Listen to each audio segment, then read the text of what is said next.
Any day this month, itong babaeng kambing na to, which is a 6M Galaxy Anglo-Nubian, is expected to give birth. No?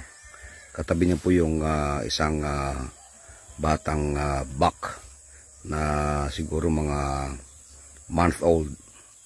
And ito yung tatay noong binubuntis nung do na yan. Makikita nyo, I wanted to show this because makikita nyo kung gaano kalaki yung kanyang udder, no? O yung kanyang suso.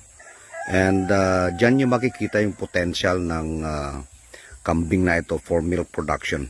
Kaya ito sila, itong 6M Galaxy lines na ito actually, are reputed to be among the most prolific milk producers. In fact, they've been occupying the top milkers ranking ng American Dairy Goat Association.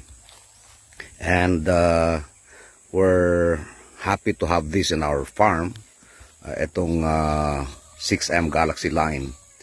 And as I've said earlier, itong mga kambing po na ito ay binibreed natin to produce breeding materials. And by the way, yung pinost ko earlier na dalawang batang buck, kasi ang pangit tawaging buckling, pero ang term talaga dyan is yung mga ganun. Ang tawag talaga sa kanila is buckling, at ang babae naman na bata is doeling, no? Kanya lang mukhang awkward, no? May double meaning kasi. Anyway, young buck, no? Yung pong dalawang young buck na kapapanganak lang na sinabi kong magiging available, sorry sa mga interesado, taken na po.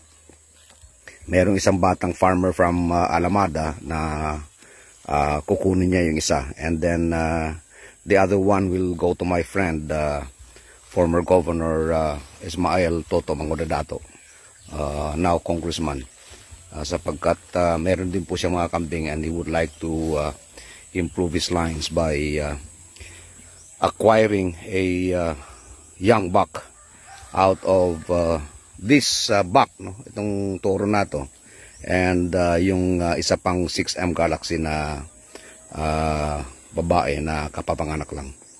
So ganyan po ka valuable tong mga kambing na ito, and I'm happy that we received another 5 from out of the new shipment that we had, also coming from Joanne Patterson, one of the top Anglo-Nubian breeders in the US.